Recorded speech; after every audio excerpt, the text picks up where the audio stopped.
लोकसभा चुनाव के बाद से लेकर अब तक समाजवादी पार्टी और कांग्रेस लगातार केंद्र की मोदी सरकार और प्रदेश की योगी सरकार पर तमाम तरह के आरोप लगा रही हैं।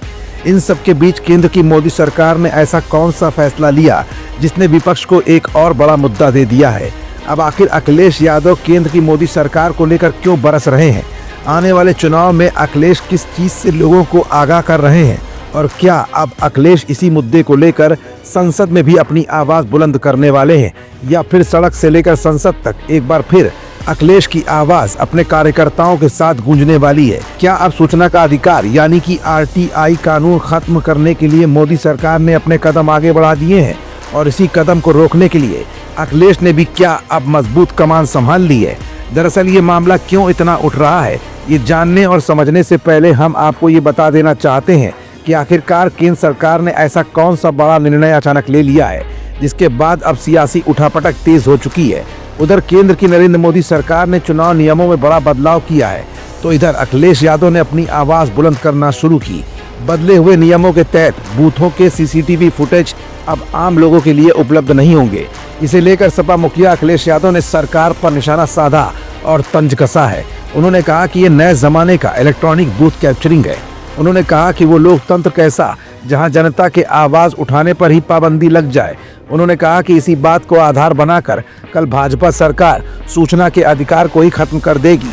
चुनाव नियमों में बदलाव की निंदा करते हुए अखिलेश यादव ने आगे कहा कि ये नए जमाने की इलेक्ट्रॉनिक बूथ कैप्चरिंग है जो कोर्ट की निगरानी में होने वाली मतगणना में कैमरे के सामने हेराफेरी कर सकते हैं, वो अपने लोगों के बीच बूथ के अंदर कैमरे में क्या नहीं कर सकते। उन्होंने कहा कि अगर पीडीए के अधिकारी कर्मचारी बदल कर धांधली न की होती तो भाजपा एक भी सीट के लिए तरस जाती, जैसा लोकसभा चुनाव में हुआ था। जब ऐसी व्यवस्था मिल्कीपुर में नहीं हो पाई तो वहां का चुनाव भी सरकार ने टाल दिया। अखिलेश यादव ने कहा कि इस बात की भनक जब पड़ गई सरकार को कि जो लोग छुट्टी पर आए हैं वो लोग भी भाजपा के खिलाफ मतदान करके आएंगे, तो इन्होंने चुनाव की तारीखें ही बदल डाली। उन्होंने कहा कि एक देश तब एक लोकतांत्रिक क्रांति की ओर बढ़ने लगता है जब उसे कहीं से भी इंसाफ की उम्मीद दिखाई नहीं देती। दरअसल ये सब बातें अखिलेश ने अपने सोशल मीडिया अकाउंट एक्स के जरिए जनता को एक मैसेज के रूप में कही है। अखिलेश यादव ने एक्स पर पोस्ट किया और कहा कि वो लोकतंत्र कैसा जहां जनता के आवाज को उठाने पर ही पाबंदी लग जाए। मतदाता का अधिकार मारना जनतंत्र के अधिकार को मारना है। अगर तर्क ये है कि चुनाव आयोग किस किस को जवाब देगा तो फिर इसी बात को आधार बनाकर कल को यही भाजपा सरकार सूचना के अधिकार यानी आरटीआई कानून को भी खत्म कर देगी।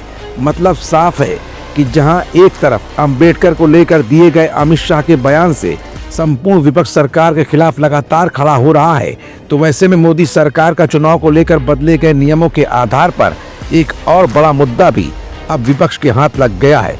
फिलहाल तो सबसे पहले समाजवादी पार्टी ने अपनी आवाज उठाकर अपनी आपत्ति दर्ज कर दी है, लेकिन अब कांग्रेस और बसपा इस मुद्दे पर भाजपा सरकार को कब और किस तरह से घेरते हैं ये भी बहुत जल्द ही सामने आ जाएगा।